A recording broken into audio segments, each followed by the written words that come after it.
નમસ્તે ખેડૂત મિત્રો, મારું નામ છે કંજરિયા મુકેશ કુમાર। આજે આપણે આવ્યા છીએ રામગઢ ગામે, જે ધાંગધ્રા તાલુકો છે। ત્યાં ખેડૂત મિત્રએ જયો BG2 નું વાવેતર કર્યું છે। તો આપણે અહીંયા નિદર્શન પ્લોટનું આયોજન કરેલે, તો ખેડૂત મિત્રને આપણે મોઢે સાંભળશું કે આપણને જયોનું વાવેતર કર્યું છે, તો એમને છેલ્લા 3 વર્ષથી જયોનું વાવેતર કરે, તો એમને આપણે અભિપ્રાય લઈશું કે એમને જયોનું બિયારણ કેવું લાગ્યું અને આપણને અભિપ્રાય છે। તો તમારે પેલા નામથી શરૂઆત કરજો। હાલો, મારે આ વાડીએ બિયારણનું જયોનું નિર્દેશન રાખેલું છે અને મારું નામ છે પ્રભુભાઈ મોહનભાઈ રામગઢ, ધાંગધ્રા તાલુકો, બરાબર।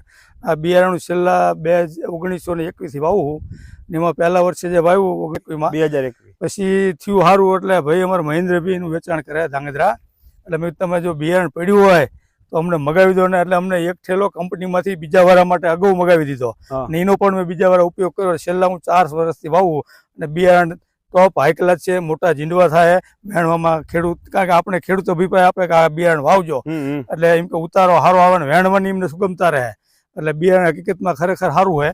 મારો 4 વર્ષનો અનુભવ હોય, મેં વાવેલું હોય। વીણવામાં કેવું હોય? વીણવામાં હા વીજી, એટલે ખેડૂત અમને કહે કે મોટા ઝીંડવા વાળું મેં જઈ કહેવાય એ વાવો। તો તમે ખેડૂત મિત્ર જોઈ શકો કપા કેવો હોય, ઝીંડવું ની તમે ક્વોલિટી જુઓ કેવી છે, ક્વોલિટી છે પ્લસ સિરીઝમાં માલ છે, અને ઝીંડવું જે થર્ડ નું છે, થર્ડ થી માંડીને ઉપર ટોચ સુધી તમે કપાસ જોઈ શકો। અને આટલું વરસાદ પડ્યો હોવા છે, છેલ્લા તમે જો અઠવાડિયે એક ધારો વરસાદ પડે છે, અઠવાડિયે આ ક્લાઇમેક્સ આવું ચેન્જ થઈ ગયું હોય વાતાવરણ, અને તમે ઘણા એવા પ્લોટ ખરાબ થઈ ગયા તો પણ તમે જોઈ શકો કે આ કપાસની કન્ડિશન કેવી છે। તો તમે કેમેરામેન દેખાજો આખા પ્લોટમાં કે કેવું કન્ડિશન, આપણે નજીક દેખાડો। તો આજે આપણે આપણા શ્રીકરના ડિસ્ટ્રીબ્યુટર કિસાન ભવન ધાંગધ્રાના મહેન્દ્રભાઈએ પણ આપણે નિદર્શન પ્લોટની મિટિંગમાં હાજર રહ્યા। તો આપણે ડિસ્ટ્રીબ્યુટર છેલ્લા 5 વર્ષથી આપણું શ્રીકરનું બિયારણ વેચે, તો આપણે ડિસ્ટ્રીબ્યુટરના મોઢે સાંભળી કે એમના મોઢે શું અભિપ્રાય છે। આજે તારીખ 6/9/2024 ના રોજ અમે પ્રભુભાઈ મોહનભાઈ પટેલ રામગઢની વાડીએ આવ્યા છીએ। હવે પ્રભુભાઈ અત્યારે જયવોનું વાવેતર કરેલું છે, તો જયવો વેરાયટી વિશે 2 શબ્દ હું તમને કહું કે જયવો ખરેખર જ્યારે જોકે હું છેલ્લા 5 થી 6 વર્ષ મેં આ શ્રીકર સીડ્સનું કામ કરું હું, તો અત્યારે આ વેરાયટીમાં જે ઝીંડવાની જે સાઇઝ છે એ એકદમ મોટી સાઇઝ છે, અને પ્લસ ખેડૂતને આ વરસાદી વાતાવરણમાં સારું છે, અને પ્લસ ખેડૂતને આપણે આની ભલામણ કરી શકાય।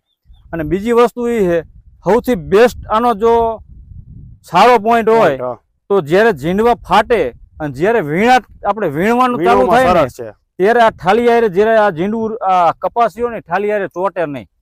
અને પ્લસ બીજી વસ્તુ એ છે કે આ વેરાયટી એકદમ બેસ્ટ વેરાયટી છે, અત્યારે સારામાં સારી વેરાયટી ગણાય, અને આપણે ઘણી બધી વેરાયટીઓ ખેડૂત વાવતા હોય છે, તો એની જગ્યાએ આપણે સૌથી પહેલા આ વેરાયટીનું સજેસ્ટ કરી શકીએ કે આ ખેડૂત વેરાયટી સિલેક્ટ કરે તો ખેડૂતને આમાં કોઈ લોસ નથી, ખેડૂતને ફાયદાવાળી વેરાયટી છે। આજે તારીખ 6/9/2024 ના રોજ આ નિદર્શન પ્લોટમાં અમે આવ્યા, તો જયવો વેરાયટી વિશે મેં વાત કરી।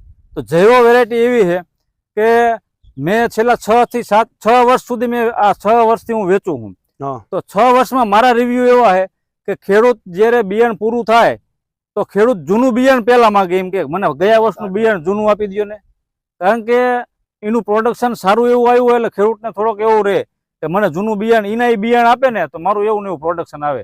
પણ ખરેખર તો બિયારણના કેરેક્ટર સેમ જ આવે છે, 6 વર્ષથી કોઈ જ કેરેક્ટરનું કોઈ આમાં ચેન્જીસ થતું નથી, અને એક જ ધારી અને બહુ સરસ વેરાયટી છે।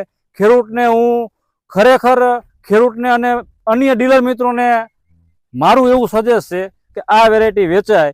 અને આ વેરાયટી અમે જ્યારે વેચવાનું ચાલુ કર્યું ત્યારનો એક તમને અનુભવ કહું કે ધાંગધ્રા તાલુકાના અત્યારે જે ગામડા રહ્યા એ દરેક ગામમાં અમે 2-3 ખેડૂતને આ વેરાયટીનું વેચાણ કરેલું, પણ જે 2-3 ખેડૂતને એક ગામમાં રામગઢ છે, તો રામગઢમાં પ્રભુભાઈ મોહનભાઈ